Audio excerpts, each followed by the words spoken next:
L'Esprit de Dieu nous révèle que la délivrance doit venir d'une autre source que la vie de la chair, du moi, de l'ego, du vieil homme. Cette vie propre ne peut pas se vaincre elle-même, pas plus qu'elle ne peut vaincre le péché. L'Esprit de Dieu nous ramène alors au calvaire et projette sa lumière sur tout ce qu'implique la mort du Seigneur pour la délivrance de ceux qui se confient en lui. Il nous conduit à la parole de Dieu. Un seul est mort pour tous. Tous donc sont morts. 2 Corinthiens 5, 14.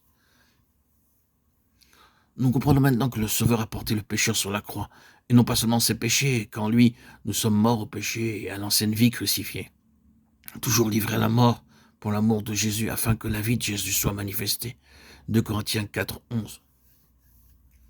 Devenu une même plante avec lui, par la conformité à sa mort, Romains 6, 5, comme étant mort avec lui, nous mettons alors un terme à nos efforts, nous laissons de côté nos propres œuvres, et nous entrons dans le repos, Hébreux 4, 10, affirmant dans une entière dépendance du Saint-Esprit, j'ai été crucifié avec Christ, Galates 2, 20.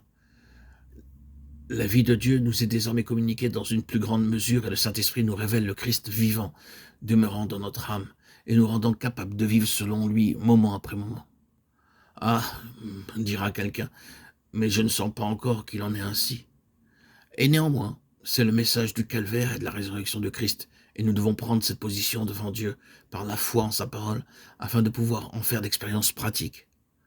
Avons-nous été amenés par le Saint-Esprit à désespérer entièrement de nous-mêmes et sommes-nous prêts à convenir qu'en nous il n'habite point de bien? Romains 7, 18. Eh bien, dans ce cas, nous pouvons en toute confiance regarder au calvaire une fois de plus et voir que le Sauveur nous a portés en lui-même sur la croix en même temps que nos péchés. Romains 6, 3, Galates 2, 20. Prendre notre place en lui sur la croix et déclarer que par le choix de notre volonté, nous sommes morts avec lui. Colossiens 3, 3, Galates 2, 20. Dès lors, jour après jour, chaque fois qu'une trace de notre ancienne nature sera remise en lumière, la porter à la croix et reconnaître qu'elle a été crucifiée avec lui. Romains 8, 13. Compter sur Christ vivre en nous pour manifester sa vie d'une manière continue.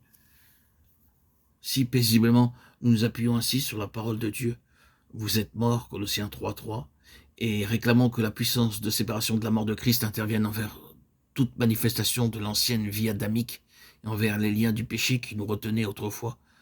Le Saint-Esprit agira ensuite pour faire mourir les actions du corps, et nous marcherons dans la liberté par laquelle Christ nous a affranchis. De plus, à l'heure de la tentation, lorsque Satan essaiera de rejeter sur nous nos anciens péchés ou les agissements de notre vieille nature, sous quelque forme que ce soit, nous pourrons par la parole de notre témoignage proclamer que nous sommes crucifiés avec Christ et faire nôtre la victoire qu'il a remportée sur Satan à la croix, refusant de nous soumettre à son pouvoir diabolique.